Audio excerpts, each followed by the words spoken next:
Jadi oleh karena itu seorang yang pandai hitung-hitungan ya harusnya lebih semangat untuk pergi sholat berjamaah, terutama sholat Jumat ini.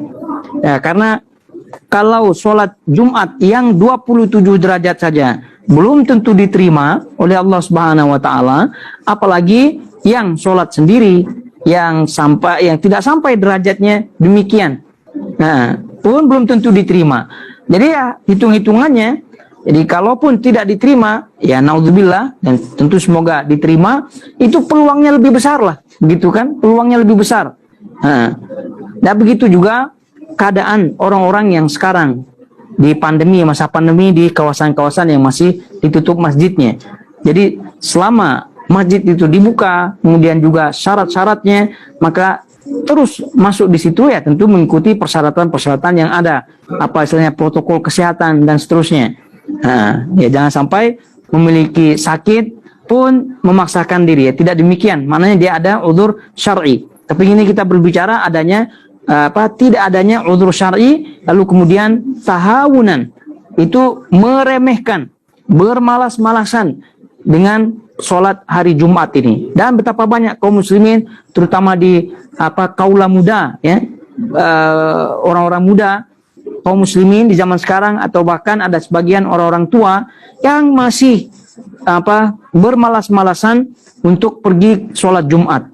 Jadi seharusnya tadi maka sebab itu kita muqaddimahkan dosa besar yang ke-75, yaitu meninggalkan sholat Jumat agar sholat sendirian ini, itu dengan muqaddimah keutamaan hari Jumat secara umum, kemudian keutamaan sholat Jumat itu sendiri, supaya ternanti-nanti pada hari Jumat, sehingga berusaha semaksimal mungkin untuk orang yang pertama sekali datang ke masjid, sehingga ukuran pahalanya besar seperti orang yang menyembelih unta gitu. Jangan tadi cukup-cukuplah telur, ya kalau dapat telurnya. Kadang-kadang kulit telurnya pun tidak dapat. Kenapa? Karena akhir-akhir dapatnya. Jadi kalau orang itu motivasinya akhirat, tadi kita sebutkan makhluk-makhluk besar pun takut pada hari Jumat. Kemudian juga keutamaannya melebihi keutamaan hari raya Idul Fitri, hari raya Idul Adha.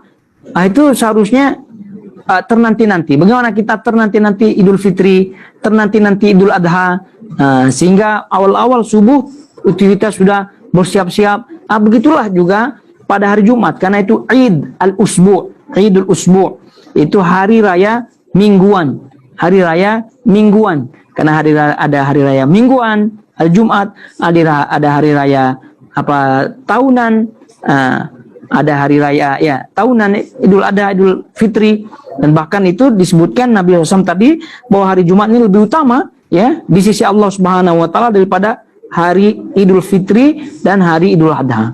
Maka ternanti-nanti itu adalah menjadi kewajiban seorang muslim. Artinya untuk mencapai ridha Allah Subhanahu wa taala. Jangan sampai sudah adzan kedua baru bergegas-gegas. Kalau adzan kedua ya khotibnya naik dah gitu. Ya alhamdulillah di sini masih ada azan pertamanya lah gitu, untuk mengingatkan gitu, azan pertama. Ini kalau udah azan pertama lalu kemudian segera ke masjid, itu insya Allah masih di awal-awal masa, masih di awal-awal waktu, dan kemungkinan besar akan mendapatkan keutamaan yang besar. Kalau buka masjidnya sebelum itu tentu lebih bagus lagi. Tapi ya di sini mungkin belum buka lagi ya.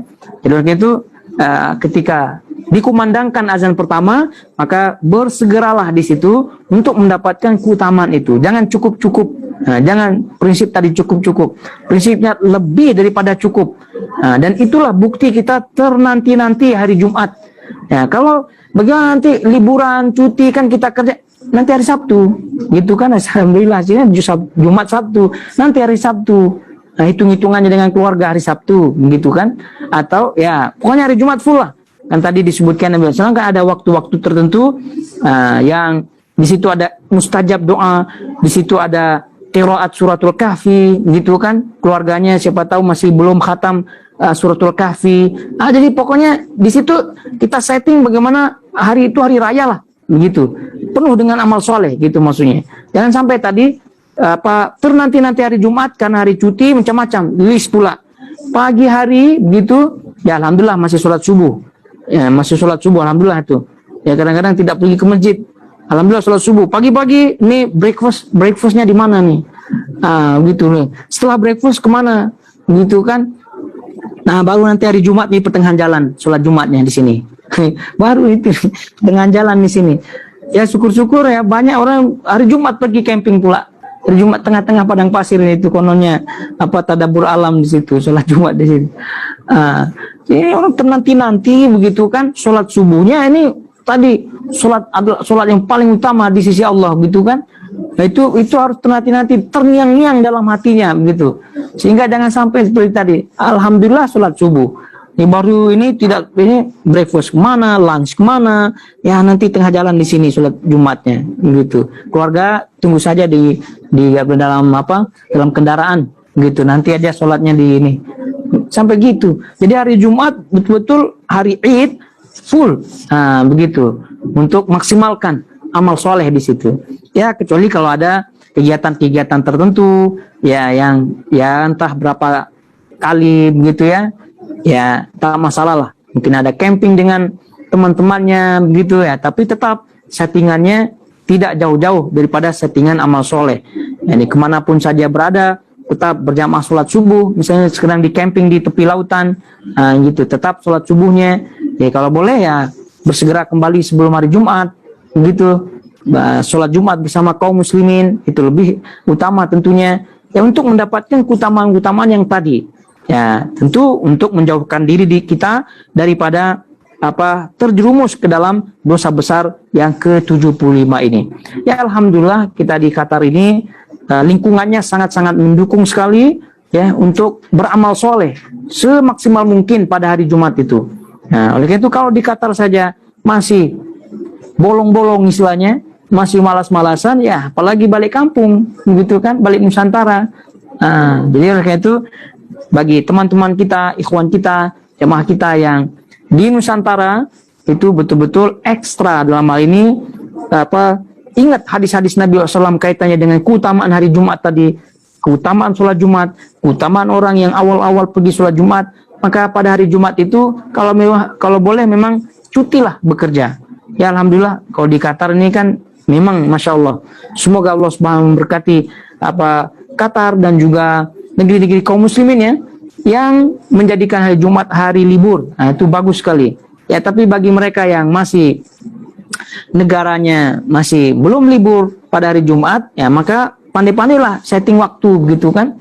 Setting waktu agar hari Jumat itu benar-benar maksimal di dalam beribadah kepada Allah Subhanahu wa taala. Semoga Allah Subhanahu wa taala memberikan kita taufik untuk betul-betul maksimal beribadah pada hari Jumat itu sebagai bentuk wujud kita persiapan ya, menuju Allah Subhanahu wa taala, persiapan kalau Allah Subhanahu wa taala menegakkan atau menjadikan hari Jumat tersebut yang kita lihat itu hari kiamat. Naudzubillah min dzalik. Karena seburuk-buruk makhluk adalah makhluk yang melihat gitu ya. Seburuk-buruk manusia malah itu yang melihat hari kiamat tiba terjadi. Itu naudzubillah min dzalik. Baik, sampai di sini kiranya bahasan kita pada dosa besar yang ke-75 ini, dan insyaallah satu dosa besar lagi kita akan habis dalam bahasan resmi ya ini. Tapi kalau tidak, di situ ada pasal-pasal yang disebutkan oleh Imam Adz-Dzahabi rahimahullahu taala, dan insyaallah kita akan bacakan juga sebagai pengingat dan sebagai kehati-hatian kita. Barakallahu fikum semuanya, wa sallallahu ala nabiyina Muhammad wa ala alihi wa sahbihi wasallam. Wassalamualaikum warahmatullahi wabarakatuh.